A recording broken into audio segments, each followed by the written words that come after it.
Bien, señores, continuando con la clase, lo que vamos a hacer es resolver el problema 4.12 de Steidl, ¿sí? Que es un problema de aplicación de desbalanceo. Deberían pausar el video e ir a la parte de materiales en la plataforma donde van a encontrar el enunciado del problema. En todo caso, el problema dice que las partes giratorias del conjunto de rueda frontal derecha de un automóvil tienen una masa de 35 kilogramos y se comprueba que está fuera de equilibrio, es decir, desbalanceada. El desequilibrio se puede corregir colocando un peso de plomo de 150 gramos en el aro de la llanta. Entonces, colocando en algún punto los 150 gramos se podría corregir.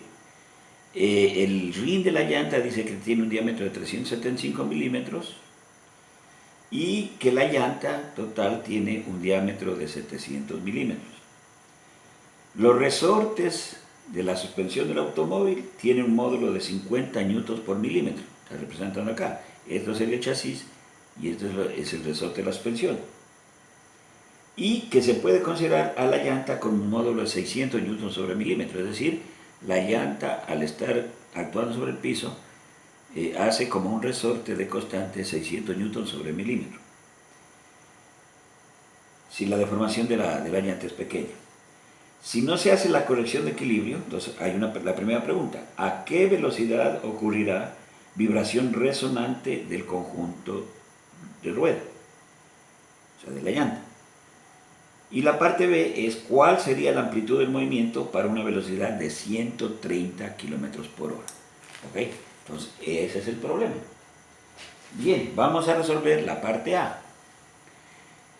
Como me pregunta qué velocidad va a haber resonancia, pues debemos indicar primero que para que exista resonancia, ¿qué debe pasar? Que la frecuencia omega de la fuerza forzante tiene que igualarse a la frecuencia natural del sistema, ¿sí?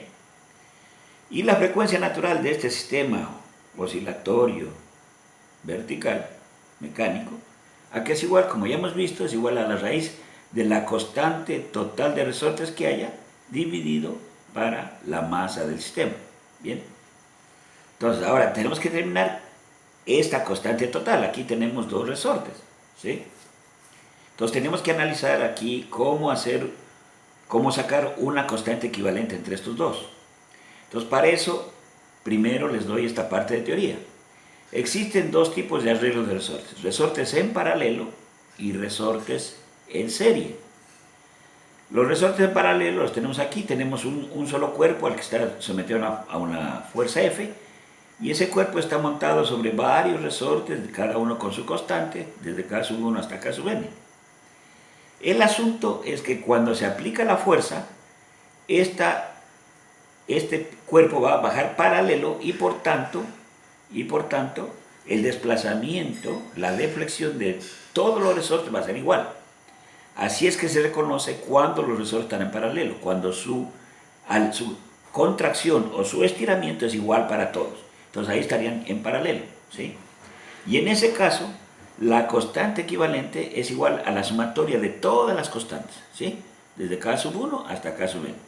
¿Sí? Simplemente se suman todas las constantes y esa es la K equivalente paralelo. ¿Qué pasa cuando los resortes están en serie? Aquí tenemos un resorte K1, K2, en serie con K2, hasta un Kn, al que se le aplica una fuerza F.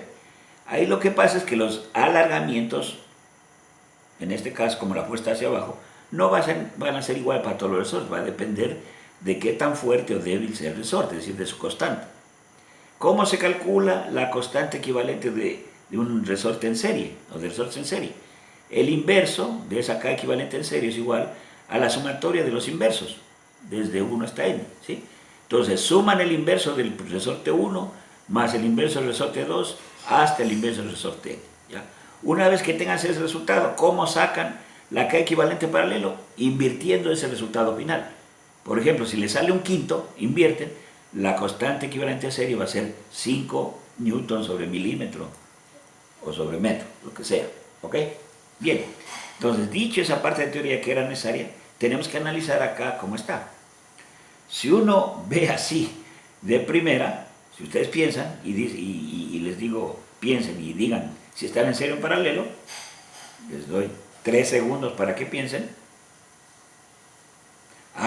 Seguramente, probablemente, como inclusive me pasó a mí, cuando enfrenté por primera vez este problema, yo dije, están en serie, aparentemente están en serie.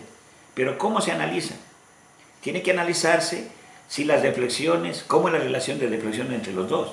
Miren, si la rueda baja, el resorte de la suspensión baja un delta S. Pero eso también comprime el resorte con el que contribuye la llanta. Entonces, la misma deflexión del de arriba, en cuanto al alargamiento, es igual a deflexión de acortamiento en el de abajo. Por lo tanto, estos dos resortes no están en serie, están en paralelo. ¿Ok? Bien.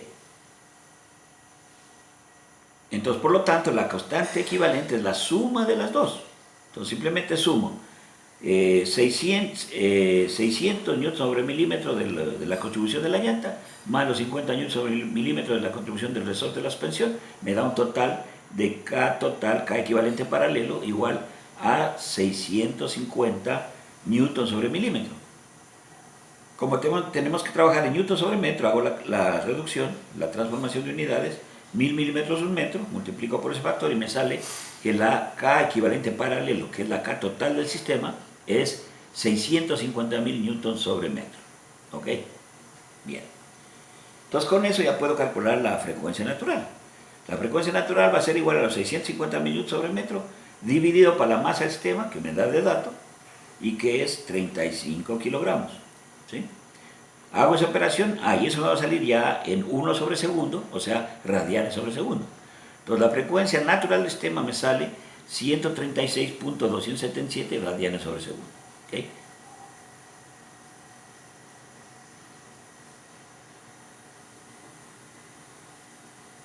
Ok, entonces, ¿cuándo ocurrirá resonancia? Ocurrirá resonancia cuando la frecuencia forzante del sistema sea igual a la natural. Por lo tanto, la frecuencia forzante del sistema, omega, sea igual a 136.277 radianes sobre segundo. Bien.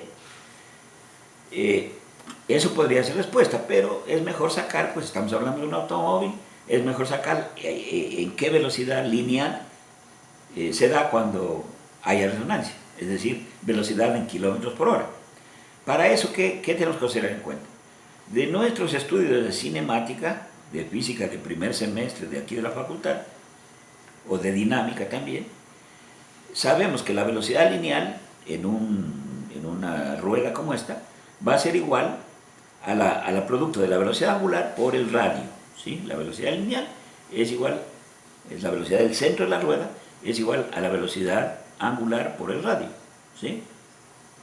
Entonces, calculo, ¿no?, con esta fórmula y me sale los 47.697 radianes sobre segundo, perdón, acá, los 136.237 por el radio. El radio es, lógicamente, el radio de la llanta completo, los 0.7 metros, o sea, 700 milímetros dividido para 2. ¿No? Entonces esa velocidad sale 47.697 metros sobre segundo. Lógicamente, ¿qué interesa ver en kilómetros por hora? Entonces, ¿qué hago? Hago la conversión. Esta velocidad, hago la conversión de que un kilómetro tiene 1000 metros y que una hora tiene 3600 segundos. Entonces, con lo cual me da que a 171.79 kilómetros por hora, ahí se va a dar la resonancia. Si uno fuera en ese vehículo, ¿qué va a sentir el conductor? Ahí lo que va a sentir es que el volante empieza a oscilar descontroladamente. ¿Qué harían ustedes para evitar ese problema, para curar ese problema? 3 segundos. Lo que tienen que hacer, pues, es pasar esa velocidad, o disminuyendo la velocidad del carro, o aumentando. Entonces van a alejar de la velocidad de resonancia y van a evitar el problema. Bien, esa fue la solución de la primera parte. En el siguiente video, pues, veremos la solución de la parte B.